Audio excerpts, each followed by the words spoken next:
Hi everyone, I'm Carolyn McMichen, and it is my pleasure to be here with you for the Monfort College of Business Ethics Week 2020. As you may have seen in my bio online, I recently retired from the Molson Coors Beverage Company, where I spent the last 10 years leading the ethics and compliance program worldwide. My team and I had responsibility for all the different elements of the ethics and compliance program around the world, and it was quite an exciting and challenging adventure for us. So I'd like to talk to you today about the journey to an effective ethics and compliance program. But before we jump into that, I just want to note that you can ask questions throughout the conversation online using the comment section, and we will get to those at the end of the presentation, and I will try to answer as many of them as we can. So hopefully you'll enjoy the journey to an effective ethics and compliance program. So let's jump into it. I say journey for a reason. I think the most important takeaway you can have is that having an effective ethics and compliance program is all about continuous improvement and trying to build on the program year over year in order to make it effective for your organization.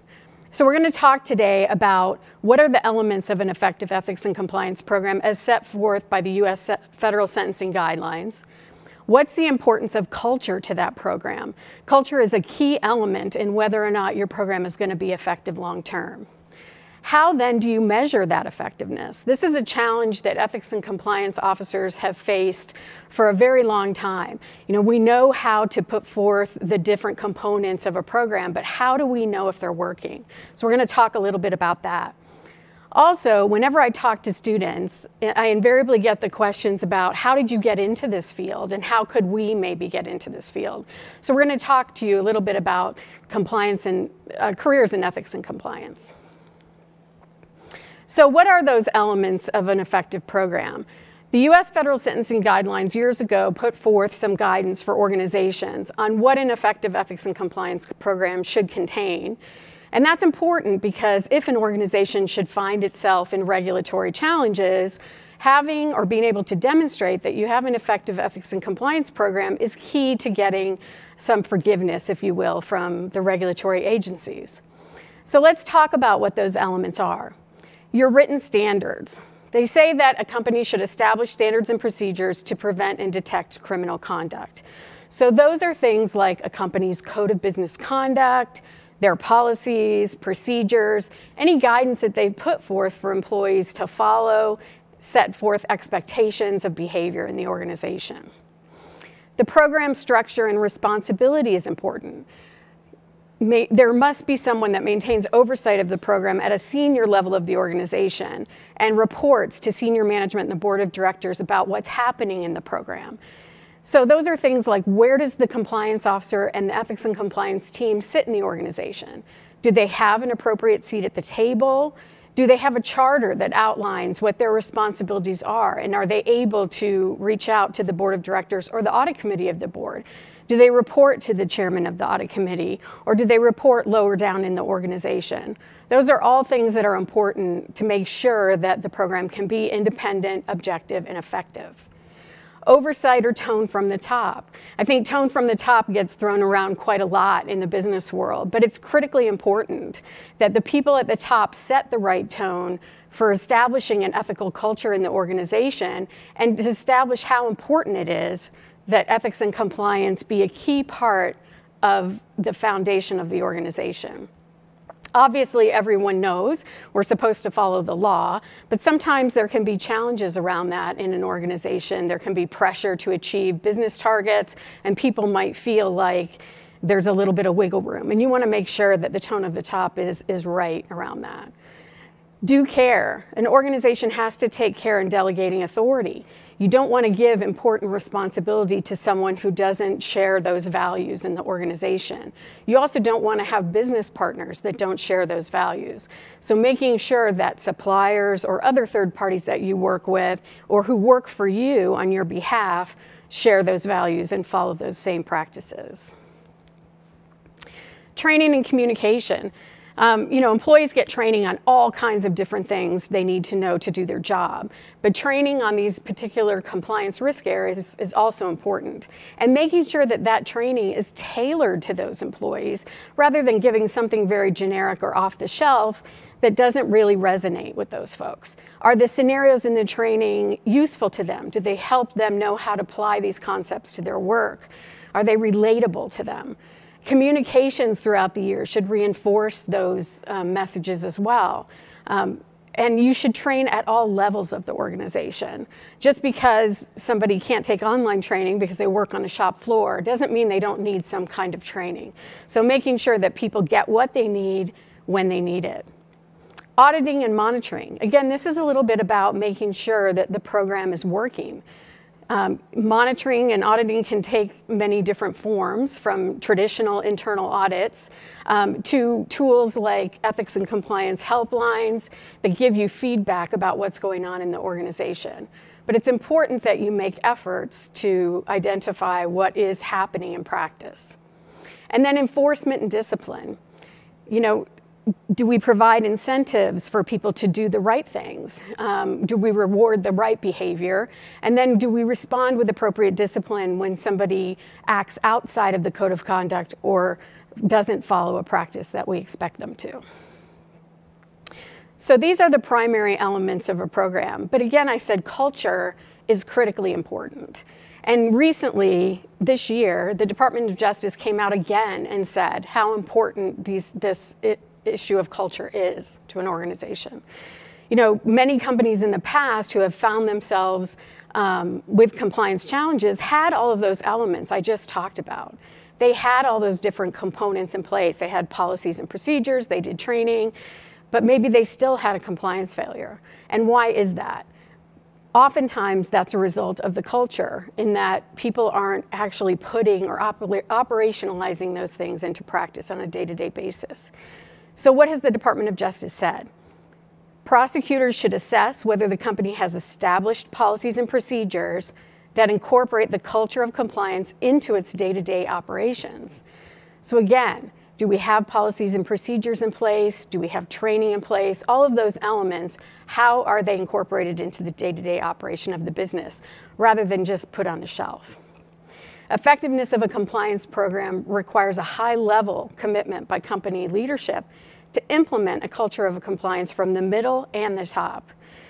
We talked about tone at the top, which is critically important, but oftentimes what we see is that as that tone from the top trickles down, it loses its effectiveness.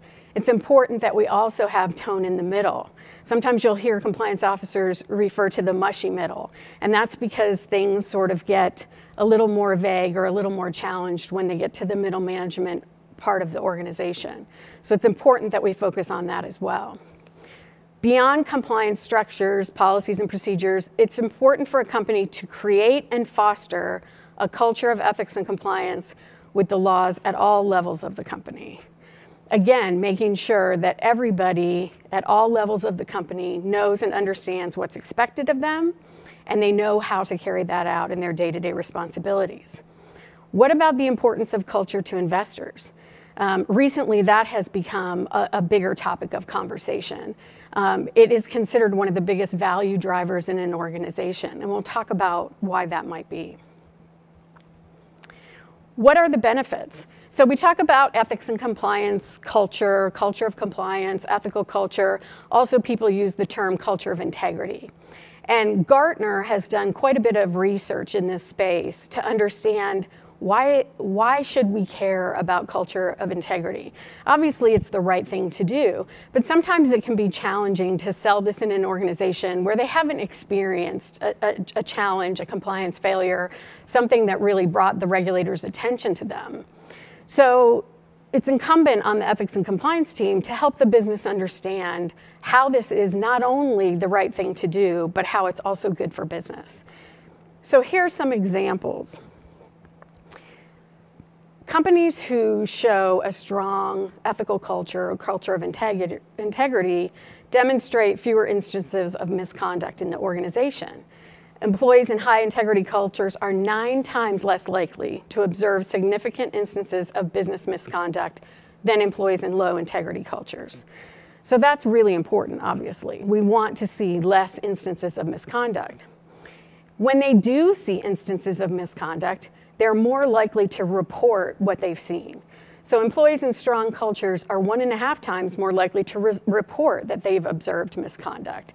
And that's critical because if a company doesn't know what's going on in the organization, they can't respond to it appropriately. Being able to hear those reports internally, investigate them appropriately, and take the action that they need to take in order to improve is very important. Higher employee engagement. I found this to be especially interesting to me. It seems intuitive in a way that you would prefer to work in an environment where you felt like there was an ethical culture. But it was interesting to discover that not only were employees in strong cultures of integrity over 2 times more likely to be engaged with their job, but that was a higher driver of engagement than even how much they're compensated or their long-term career opportunities within the company. So that's, again, something to point out to management as you're trying to get them to invest and to buy into the importance of this culture, is to let them know that employees are really going to be more engaged, which is in turn going to result in higher employee productivity. Employee productivity is reported to increase 12% if managers exhibit ethical values and behavior. And we talk about managers because, on the one hand, it is important that throughout the organization we see this commitment to ethics and compliance. But if you're an employee, the person that you're most likely to take cues from is your direct manager. So you want to know that your manager is following, is role modeling, is doing the things that we expect them to do as part of our commitment to compliance in the organization. Reputation and goodwill. Ethical companies receive widespread public attention, secure the trust of customers and suppliers, and better attract and retain talent. The flip side is absolutely true. I mean, you hear oftentimes people say, it takes years and years to build a good reputation for an organization, and instant to lose it. So though, a positive reputation is built with ethical behavior, the flip side is always true, that if you find yourself in the news for ethical lapses or compliance failures, it is often going to have an impact on your organization long term. I'm going to take a sip of water right here.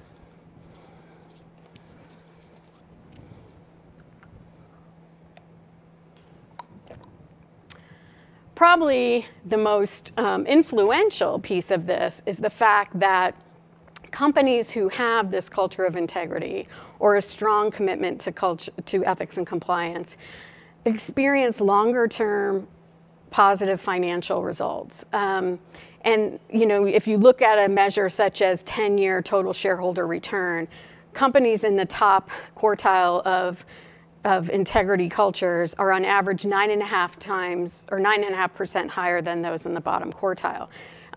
And they have fewer financial losses as a result of misconduct. Poor culture can drive up to, I think they're saying, $40 million in losses, whether it's due to fraud or misconduct or fines and penalties that a company may receive as a result of that type of behavior.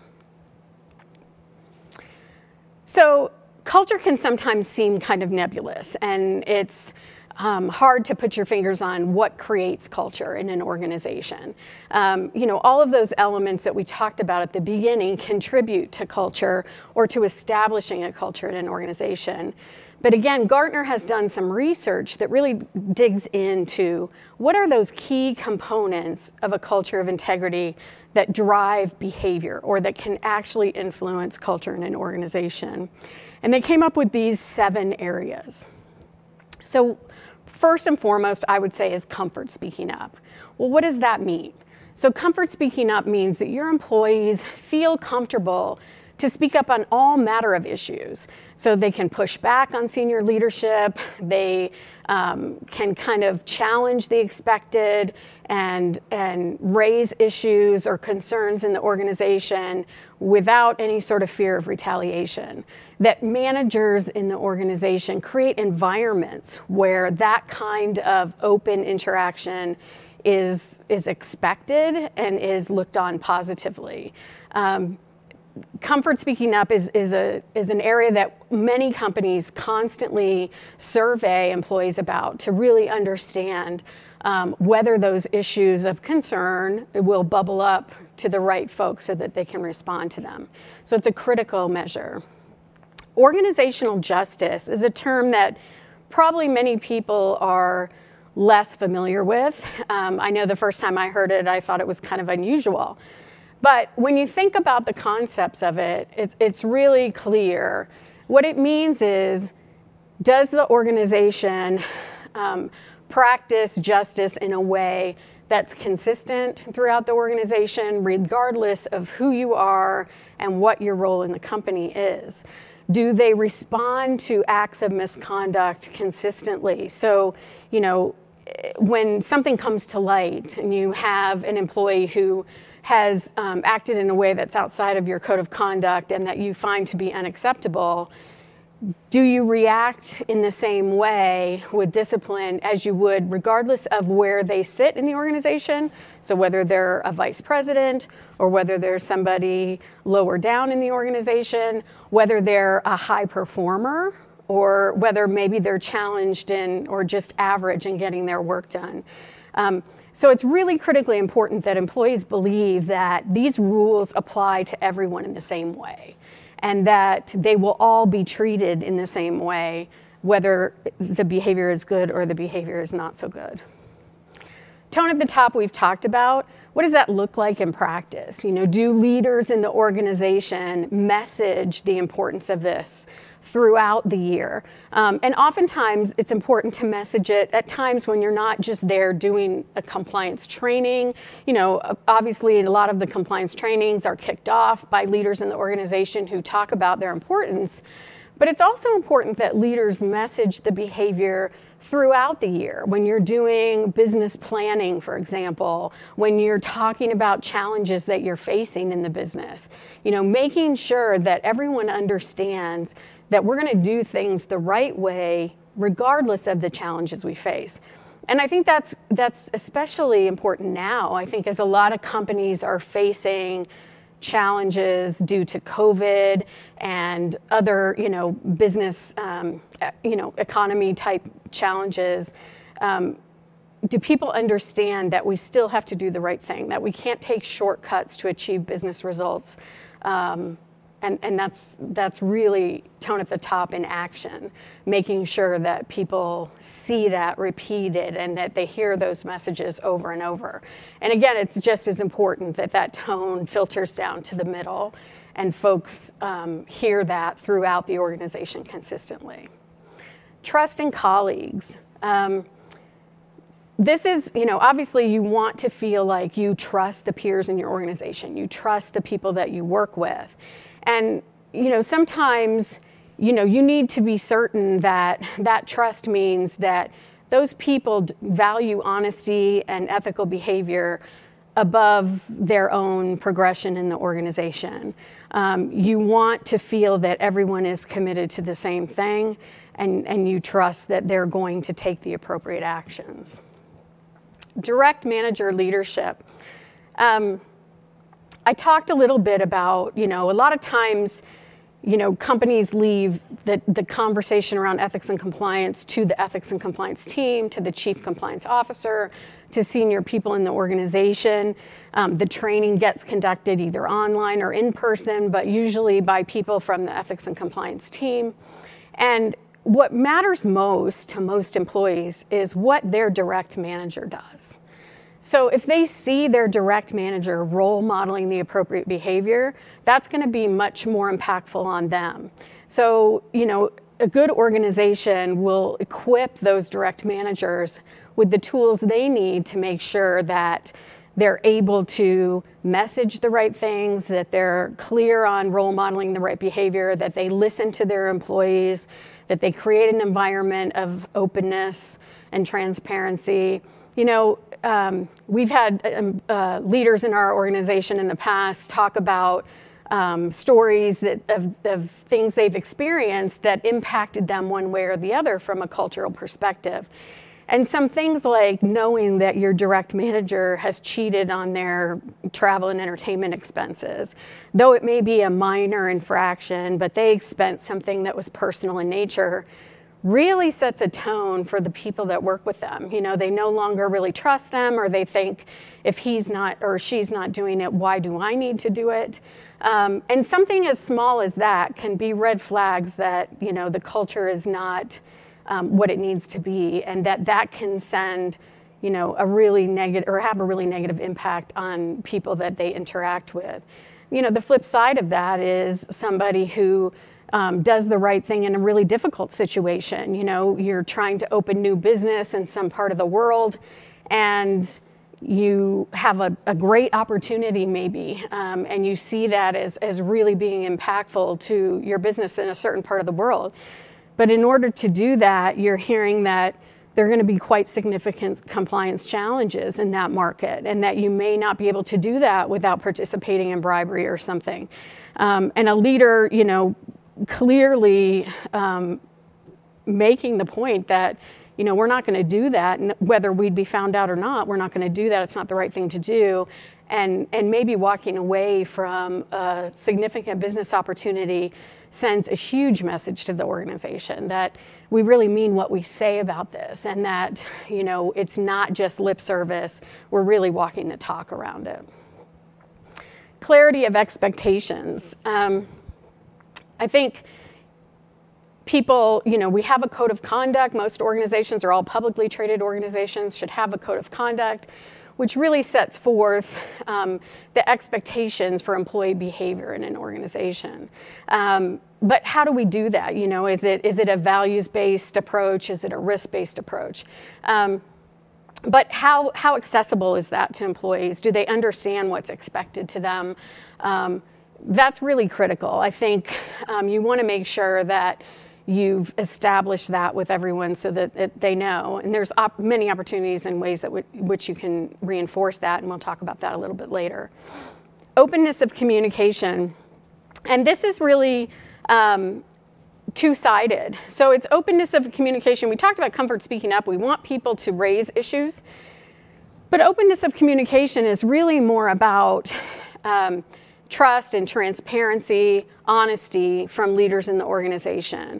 You know, oftentimes when companies are struggling or having to make some difficult decisions, you know, they're challenged with how much do we share with the organization, with employees in the organization. And being open and honest as much as you can be in a situation like that really engenders loyalty and trust from your employees.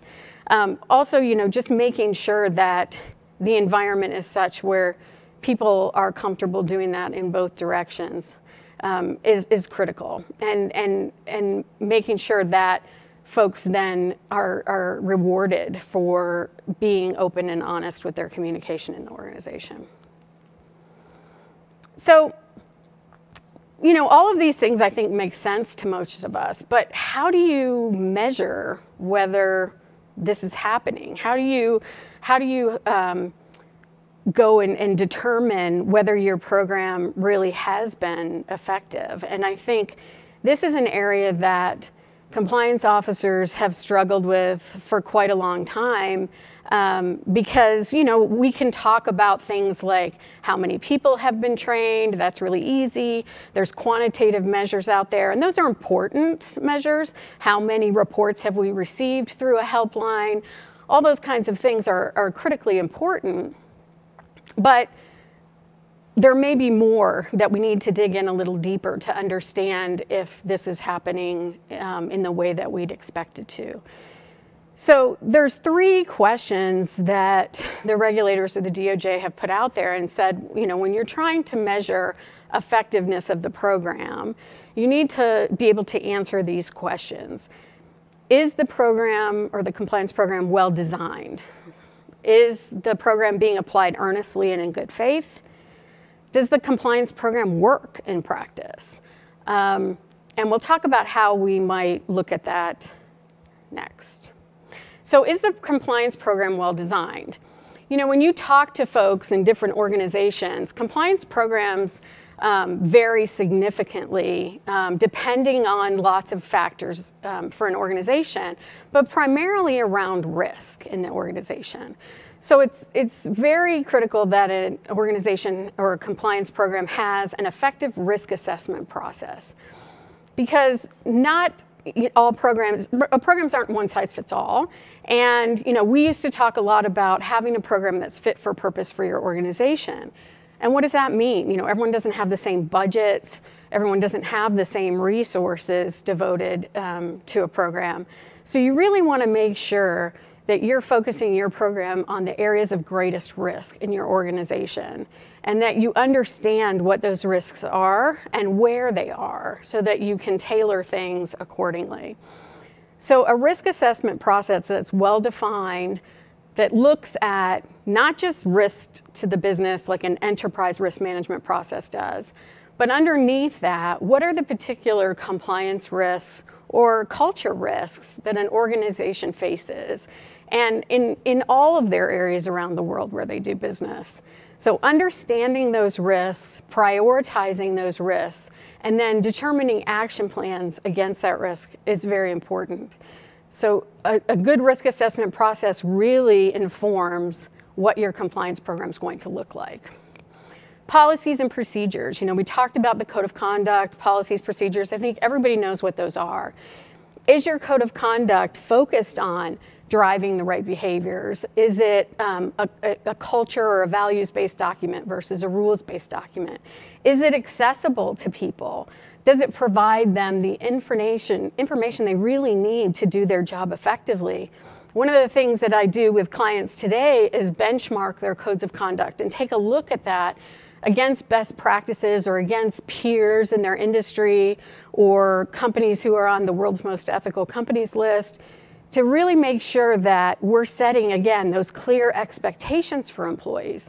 If your code of conduct is a legal document that is not easily understood by employees in your organization, if it doesn't include sample scenarios or questions and answers that employees can relate to, or if it's not translated into all the languages that your employees use, or it's not easily accessible, it's in some book on a shelf somewhere instead of in their hands or online and readily available. Does it have an index? Does it cover everything that really employees are most concerned about? Those are all things that, you know, really you need to look at the design of your code of conduct.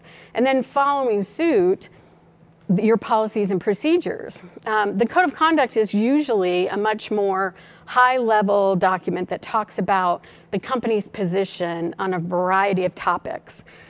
It's not meant to replace a policy or a procedure, nor is a policy or procedure necessarily meant to replace the code. The policies then are supplemental, and oftentimes you'll see in a code where we refer to policies or procedures that provide an employee with more detail that they may need to have to do their particular job. But again, where are those policies and procedures located? How do we manage those? Do we make sure that, you know, we're not writing a policy for everything under the sun, that it really makes sense to have a policy or a procedure for this? When we implement something new, or we change a policy, or we create a new policy, how are we communicating that to the organization? How do employees know that something's changed? Are they trained on it if they need to be trained on it?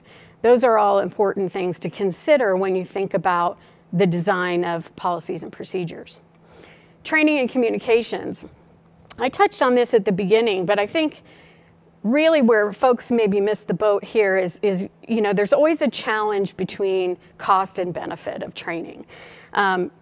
I think personally that the most effective training is kind of a hybrid of two, where you know, you provide online training that give everybody a consistent message about a particular risk area, but then for those areas again which may be of greater risk to the organization, you have some live discussion-based, scenario-based training that really gets at the meat of what those particular folks are dealing with. So in my experience, I was responsible for the anti-bribery and corruption program for Molson Coors. And, we trained everybody that we believe needed to be trained on that using online methodology. But we also looked at, areas of particular risk like India and China, and really dug in and developed training that was more specific to the challenges that they faced on a daily basis, and equipped them with the practical strategies for dealing with that to make sure that they felt like they could do the right thing in a very difficult situation. So I think it's really important that you think about your training in terms of risk and in terms of tailoring or targeting to different employee groups and developing curriculums based on what risks those employees might face and how they need to work in the areas they work. So that may be looking at training in terms of different functional areas, looking at training for different geographies. All of those things should be factored in. And one of the things I think that a lot of companies are doing today that really help in this regard is profiling, which sometimes doesn't sound so good. But when it comes to training, it means asking some questions up front to really understand the audience and to understand what the employee, where they sit in the organization, what they do, and then driving their training content to fit them and be very relevant for them. Confidential reporting and investigation process.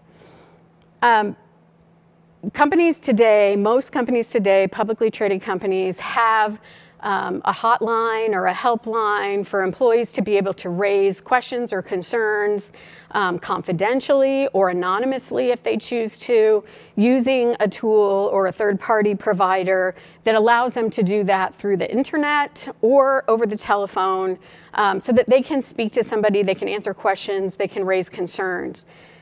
These confidential reporting avenues are critically important to being able to get to the issues that might be occurring in your organization. You want people to feel safe and comfortable raising the issues that you need to be aware of. Obviously, you want to make sure they're raising the right issues. They're not just complaining about the quality of the toilet paper in the bathroom, but they're really focused on things that could represent violations of your code of conduct or of the law, and they feel comfortable doing so. Many of these providers allow you to be able to have anonymous online chats with people who are raising concerns, which is incredibly helpful in making sure that you can get as much information as possible around a particular issue. And being consistent and having a documented process about what do we do when people raise these concerns. Because obviously, once you hear it, you need to take action. And, there should be a consistent, clear process for investigating those concerns that are raised in the organization, following up with the reporter as needed, and taking corrective action. Another requirement really is monitoring through compliance audits. So it's kind of I have an audit background, so I always think about the phrase trust but verify. Do you have a way to follow up and to monitor or to audit that some of the controls you've put in place to ensure compliance with laws are actually being followed? And so compliance audits can be focused on a particular risk area. They can be a little more broad. And they get at kind of two things. One is, how do the people in the organization understand the risk area? In other words, is your training really sticking? Do they know what they're supposed to know about this particular area, whether it be competition law, conflicts of interest, bribery or corruption? Do they understand kind of the facts behind it and how they need to incorporate that into their day-to-day work? And then follow on with some testing. So for prevention of corruption, for example, you may interview employees in a particular area, make sure they understand what the rules of the road are, but then you might test some transactions that might potentially raise red flags about behavior that could be happening that doesn't follow the guidelines. So, for example, you might test gift and entertainment transactions to see, if people might be giving gifts or entertainment outside of the guidelines or to government officials when it's not appropriate. You might test general ledger transactions just to see, if there's something that is not explained appropriately, making sure the books and records are accurate, that we don't see any transactions in there that aren't adequately described or are against our policies. And then due diligence and third-party management. I think third-party risk is one of the most difficult areas for organizations to kind of get their arms around, because most companies work in close partnership with third parties, whether they be suppliers or distributors or representatives in another way for them in various parts of the world. And we know, for example, that we are responsible for the third party who's acting on our behalf, just as we are for ourselves. So we should have the same expectations of the third party that we have for our own employees. We need to make sure they're following the same guidance, that they have the same commitment to compliance that we expect our employees to have. And yet we don't own them. So how do we manage that? How do we design a program or a process to make sure that we've adequately addressed that? Many companies have supplier or third-party codes of conduct that you can find on their websites that basically require suppliers to follow the same guidance that we would expect our own employees to do, set forth clear expectations about what we want the supplier to do in many areas, in the, ethical business practices, human rights issues, environmental issues, many different areas that we want to make sure that our partners are committed in the same way that we are. And then, oftentimes that comes up when we're beginning a relationship with a third party. And we need to perform due diligence to make sure that this is somebody that we want to be in business with. So back to that notion of due care I spoke about at the beginning of the presentation, we want to make sure that we're not getting into business with or acquiring or entering a joint venture with somebody who has historically not shown that commitment to compliance. So perhaps they've had compliance challenges in the past. And we need to understand what the level of risk for us is. And so a very comprehensive due diligence process is necessary. Now, many companies, that's normal routine or normal practice when you are looking at a new business to acquire, or even to enter into a significant supplier relationship with. You want to understand their business capabilities, and you enter into due diligence with that focus. But it's just as important to do a compliance due diligence process to make sure that there's not additional risk that we're taking on that we're not aware of, that we're not going to get surprised down the road. And that process can take many forms and can occur at different stages in the relationship, but it's very important. And then following up to monitor and manage that relationship to make sure you have comfort that that commitment still exists is really important. And that process should be clear.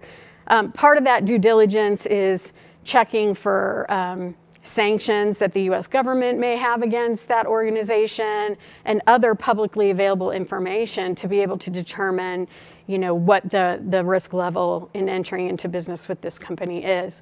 That whole process that you go through should be adequately documented and available for anybody to see, and should be consistently applied, again, based on level of risk of the entity or the organization that you're potentially partnering with. So is the program being earnestly applied and applied in good faith? And this one's a little bit tougher, I think.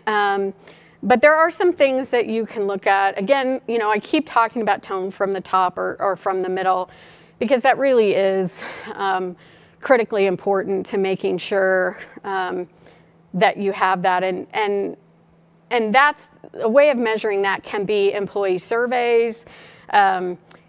focus groups, making sure that people really are hearing those messages, making sure that you're helping leaders in the organization develop that skill, making sure that, they know how to message the right things, because it's not always natural. People may know this is the right thing for me to do, but they're not as comfortable talking about that, because sometimes they feel like that can be a bit preachy.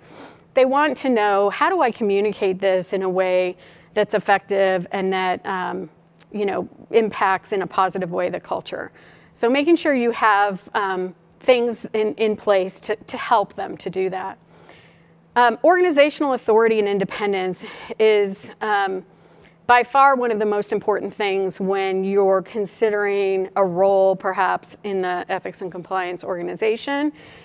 You want to make sure that the person who is responsible for the day-to-day operation of the ethics and compliance program has that seat at the table. If they're down low in the organization and they're not speaking to the CEO and the leadership team and the board of directors, they probably don't have the level of authority they need to make the impact they need to make, or to influence leadership in the right direction, or to make sure that they're getting the investment that they need in the program.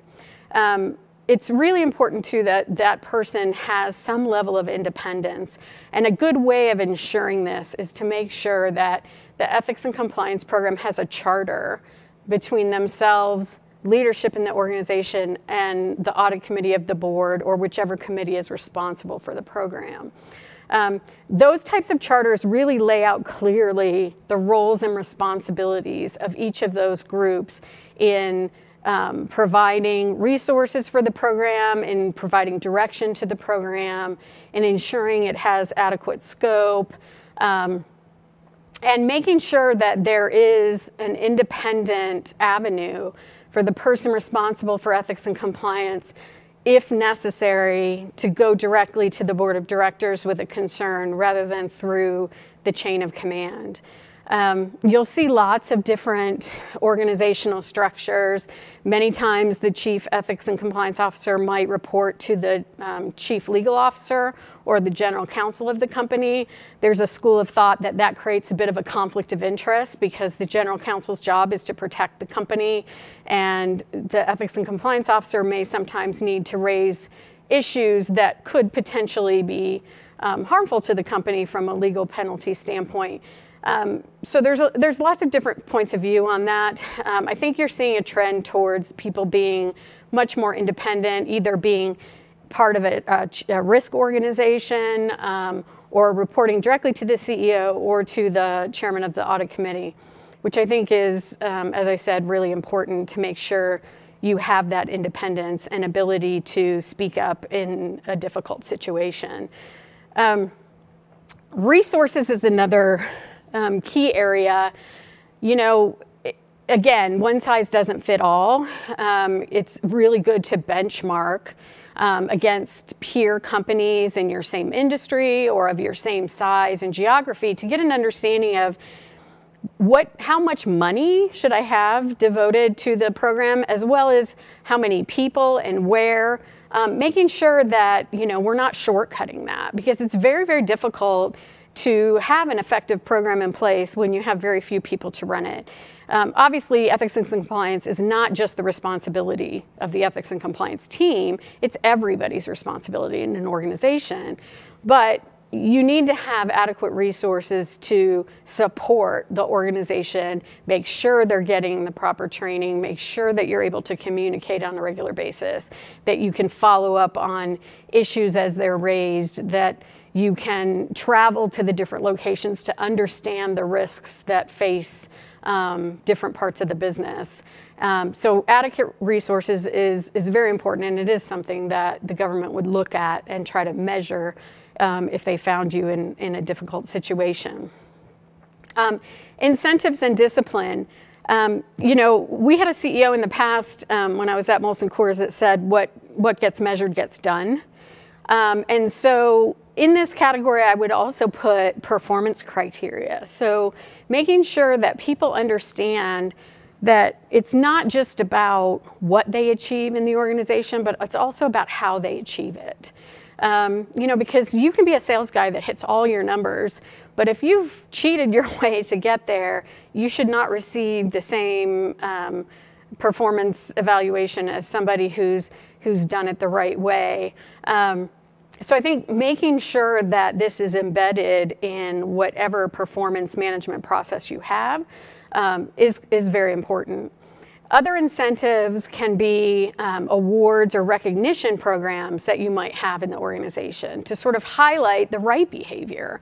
Because, it's no fun to always be the bad guy who's raising, the problems in the organization, but it's energizing to be able to highlight folks who are doing the right thing against some odds, or just consistently always showing up and doing the right thing.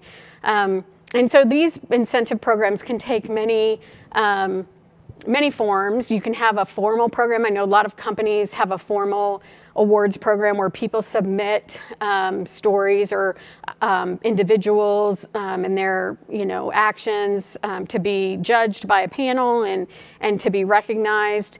There are very informal ways to do this, and I think that sometimes the informal ways can even be more effective because you can do more of it. I know within the HR system that I've worked with in the past, there was a way of just sending like a virtual badge to somebody and just recognizing them in the moment when you saw something that really you felt was good messaging on their part, or that they upheld in a meeting kind of the right thing to do, even maybe against some others who were trying to do something different. Just really recognizing those everyday kinds of occurrences and kind of saying, hey, great job. I think those are important as well. Obviously, the flip side of that is discipline. If you find that somebody is not living up to those expectations, how are you reacting to that? And each situation has nuances, and so it's hard to say if this, then that in every case. But you want to make sure that you're being fairly consistent with similar fact patterns and making sure that, again, back to that concept of organizational justice, you're not giving somebody a break because they're a high performer. In my past, I've seen situations where it was a very difficult decision on one hand, because you maybe thought very highly of an individual, they were performing very well, and then you find out their behavior, like much what we hear about in the Me Too issues, you find out their behavior maybe didn't align with the company's values. And you have to make that really difficult decision to let that person go. But I think that when you make those decisions, that sends a very strong message to your organization that you really do mean what you say about this. And I know in the past, when on the rare occasions where something like that occurred, we would get a lot of feedback from employees about, well, now I trust the process, or I believe that you mean what you say about this. And so that's invaluable feedback to have. Does the compliance program work in practice? Again, I think this is one of the most challenging things for folks to really have a feel for. But there's lots of different ways that you can gather information or data to give you an indication of whether this is true or not. One of the things that is highly recommended, and I recommend it, I've done it myself and when I was in the role, are program assessments by outside parties. Having someone independent and objective come in and look at your program, measure it against best practice, measure it against the regulatory guidance that's out there, measure it against peer companies, really see where you fall, whether it be where you fall in program maturity on the scale, from a new program to something that's really been in place and is really embedded in the culture, where you have opportunities for improvement. This is a continuous improvement exercise. Like I said at the beginning, it's a journey. So you have to be open to getting that feedback on a regular basis and then making adjustments and moving forward and taking that program to the next level. I found this to be one of the most valuable things I've ever done in a lot of different ways, because having that objective opinion, someone come in who's an expert to tell you that, you may have a sense of where you're doing well and where you maybe still have room to improve, but having someone come in and tell you that, and then being able to share that with your leadership team and with your audit committee to say, here's where we're doing really well, here's where we have room for improvement, here's how we're going to improve over the next 2 to 3 years in these particular areas, the very specific actions that we're going to take to try and move the needle, and then here's what we need from you in terms of resources or commitment. And it's truly a business case that you can present to them as to where you're trying to go, why, and how you're going to get there. And I think if you were ever to be in a challenge with the regulators, to see that you have a practice of doing that on a regular basis shows that good faith commitment to continuous improvement and moving the program forward. A part of the program assessment can be knowledge assessments. Oftentimes in training, you have quizzes at the end of each training course, and employees have to pass the quiz to be able to get their certificate that they completed the training. But that's in the moment when they're taking the training. And it's interesting to do some kind of quizzing outside of that training event to see what really stuck. While we're sitting there online and we're doing the 30-minute module, we can recall pretty easily and answer the questions correctly. But 6 months or a year from now, could we do that? So doing some knowledge assessments where you ask a series of questions on particular risk areas and seeing the answers that you get, not giving a test to employees per se, because we're not pass or fail. We're just wanting to get feedback on what they really think about these particular areas, so we know if our training has been effective or not.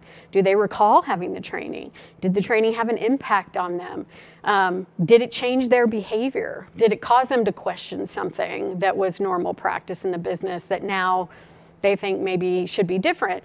That is all great information for you to be able to determine, hey, maybe people don't really understand this. One time when we did it, we found in a particular region, people really didn't grasp the understanding of conflicts of interest. And part of that was cultural, because in certain parts of the world, it is the preference to do business with your family and your friends because you trust them. And it's not looked upon the same way it might be looked upon in other parts of the world. So it really highlighted for us that we needed to do a better job of training on real life situations and what would be considered a conflict of interest and what would not be. But we wouldn't have really known that had we not done that exercise. So that was really, really a good practice. Another one that is becoming more and more popular is culture assessments. So back to those 7 elements I talked about as being indicators of a culture of integrity. There are questionnaires that ask questions that drive at each of those 7 elements to really get feedback from employees on, whether they believe that they can speak openly without the fear of retaliation, whether they feel pressure to commit misconduct to achieve business goals, whether they feel comfortable speaking up to their manager and raising a concern. Those are all questions that the feedback can really tell you something about the organization. And again, it can tell you something about the organization as a whole, or it can tell you something about maybe particular areas in the organization where the culture isn't quite the same as you would expect and where you might need to do some more things to follow up. Once you gather that data, then you have an obligation, obviously, whether it's a program assessment or a culture assessment, to follow up and to take action that is going to improve the situation. You certainly don't want a program assessment or a culture assessment giving you negative feedback and then you do nothing with that, because that's just a roadmap for somebody to come in and challenge you on the effectiveness of your program. But it is very valuable information to be able to take and target your response and do a very specific and take actionable steps to correct it. when you have misconduct in the organization, or when a compliance audit sort of identifies activity or things in practice that don't really fit your values or your code of conduct or your commitment to compliance, what do you do about that? And so again, looking at issues that are raised through the helpline or the hotline, looking at trends around that, maybe digging in when you've done an investigation and you look at it and it's one thing to complete the investigation and to discipline people if necessary that participated in misconduct. It's another thing to dig a little bit deeper and to understand what was the root cause of that misconduct? Why did that happen? What might have been different? So to give you an example, I had an experience where we had some incidents of misconduct, but in doing the investigation, it became clear to us that the employees didn't realize that it was not appropriate. And we dug into why that was, because they all acknowledged having training or having seen policies, but they were open and transparent about the behavior, not showing any attempt to hide it because they didn't think that it was wrong. So really digging in to understand why that was, and then making some even small changes to policies or training to make it more understandable to employees in different parts of the world, to make sure they really understood how this applied to them, was a big benefit. And then being able to build on that and work with people to determine how can we better equip you to know what the right thing to do is. So really trying to understand what was that root cause is a good practice. We talked about compliance audits, doing interviews, transaction testing, and then if you highlight, again, something in an internal audit or, what are we doing about it? What's the commitment to fix it? How are we making sure that that remedial action will actually have the effect that we hope it has? Do we track to make sure those actions get implemented and make sure that we go back maybe in an appropriate amount of time to revisit and take a look at that and see, did we change the behavior in the way that we wanted to? Are we seeing improvement in that particular action? There's also some other monitoring tools that companies use to kind of keep tabs on whether things are working in practice. Most, if not many, companies have conflict of interest disclosure processes where employees throughout the course of the year are asked to raise if they think they have a potential conflict of interest. They answer a series of questions. Those questionnaires go to the ethics and compliance team for review.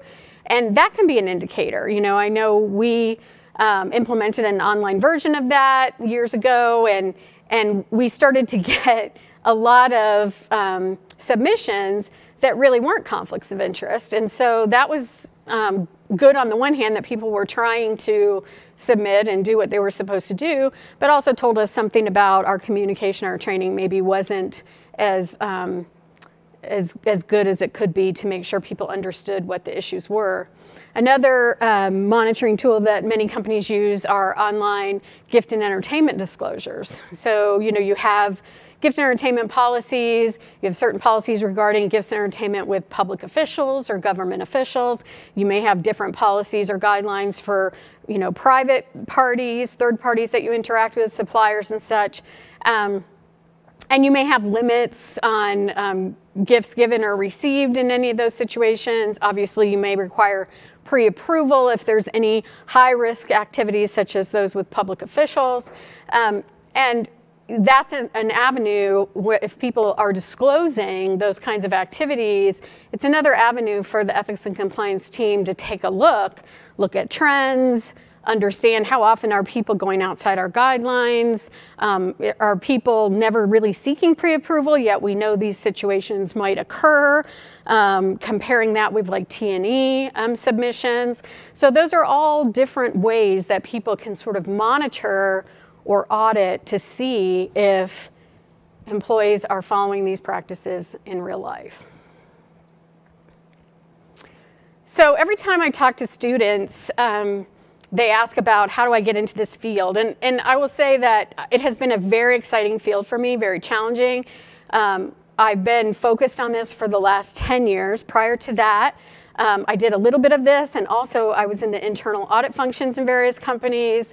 So my background is accounting and auditing primarily, and then I worked my way into ethics and compliance through the investigation process and being really interested in what drives people and how we can positively influence the right behavior in an organization.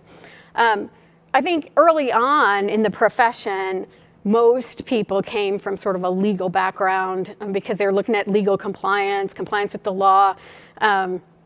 They did sort of the talking head training that folks needed. They wrote the policies in a very legal kind of way. And I think now what you're seeing as the profession has matured and grown tremendously over the last 10 or 15 years, you're seeing people come from a variety of backgrounds and disciplines and bringing their skills in lots of different areas, which I think is great. I think, no offense to lawyers out there, but I think, having different perspectives, having people write policies and codes that, maybe don't come from that legal background and can maybe speak at a level that is more readily understood by the majority of the employee population is key. People who are really creative and can look for ways to make this material engaging and interesting to people, who can help develop tools that make it easier for everybody to know how to handle compliance challenges. So I have some, opportunities exist in all of these different areas. Data analysis is becoming very big focus for ethics and compliance teams going forward.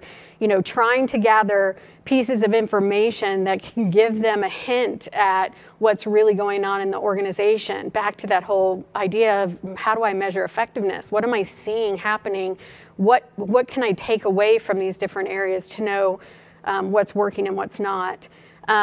Obviously, investigations, auditing, writing, being a policy developer, those are all things that are components of an effective team, and they're all ways in which you can find yourself in the ethics and compliance organization or team of an organization. So with that, I think, we wanted to leave enough time for questions, and hopefully I can answer some of those questions. So yeah, they're sharing them with me now. So can instances of misconduct make room for learning opportunities, or is it better to train employees more thoroughly beforehand? I think the answer is both. You obviously want to prevent as much as possible misconduct in the organization. So having a robust training program where you're going to, have an impact and prevent actions before they happen is ideal. But I think inevitably things happen, and when they do happen, using those as learning opportunities is really impactful to organizations as well. So to give some examples, many companies will do newsletters where they'll sort of sanitize the scenario so as not to call out an individual, but they'll put the scenario out there with what happened, what the disciplinary action may have been, so people can learn from that opportunity. Or if you see, like I talked about the root cause analysis, that something kind of brought to light that people didn't fully understand something, going back and doing some very focused training, acknowledging that there's been challenges, and doing that is also very impactful. So I think you have to take your learning opportunities wherever they may come and take advantage of those. Okay, what is the balance between a code of conduct being comprehensive and understandable? If a document is over lengthy, it most likely won't be read. That is very true. So when we benchmark codes of conduct, we typically look to make sure there's not more than 8,000 words in the document, and that it's reading at like a 10th grade reading level. And the way that we can kind of do that balance of being comprehensive and covering all the areas that you want to cover is by looking at, the amount of content in the code versus maybe a supplemental policy, really just talking about this is the high level expectation, this is what the company believes about this particular risk area, then taking advantage of Q&As or bulleted lists, layouts that are visually appealing, having what we call ethical decision to support in the document. So like if we don't have the answer for you here, because we can't imagine every situation, here's how you need to think through the problem, or here's who you need to contact, or here's the policy you need to read to give you more information. So it is a balancing act for sure. And we strive to hit certain targets, but sometimes it requires a little bit more.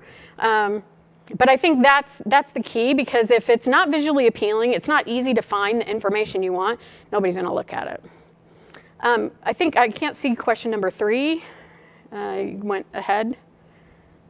How do you handle a potential conflict when investigating a complaint might unmask the person that reported it, which violates the promise of anonymity? Okay, so first of all, there's a difference between confidentiality and anonymity. If somebody's truly anonymous, I don't know who they are, or I will never know who they are. The tools that you use to report in an anonymous fashion are managed by third parties, so we don't have the ability to see who reported that. Now, having said that, if you provide a whole lot of information, and it's a small work group, or there is the possibility that people could try to guess who the reporter was. But we will never know with certainty, and we would never share a name of who the reporter was, because we wouldn't know if they truly were anonymous. That's why it's so important to talk about retaliation and the prohibition on retaliation, and for people to understand that if they make any effort to find out who the anonymous reporter is, or to follow up, or to retaliate with them in any way, that is in itself a violation of the code. Now, confidentiality is a little trickier, because if someone comes forward and raises a concern and they're not anonymous, but you know who they are, we try to maintain confidentiality to the extent we possibly can. But there's always going to be a need-to-know group who's going to know who we've interviewed, who we've talked to, how we got to our conclusions in order to make the right disciplinary decisions. And so, there's that. But again, that commitment to non-retaliation is there. And we typically follow up with those individuals to make sure they're feeling comfortable months after the fact. Do you find that the pandemic has emphasized the need for an ethical approach to operations? Yes. I think anytime a company is challenged, in particular in business goals or strategies, it's going to increase the level of risk of misconduct. And so it's more important in those times to really message your commitment to compliance and ethics.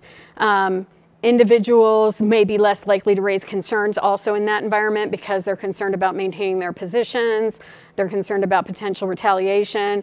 So yes, I think anytime you're in a challenging time, and the pandemic obviously is one, it's an opportunity for the team to be even more vocal about their commitment. What is the hardest part of enforcing a compliance program? I wouldn't use the word enforcing, I'd use the word selling.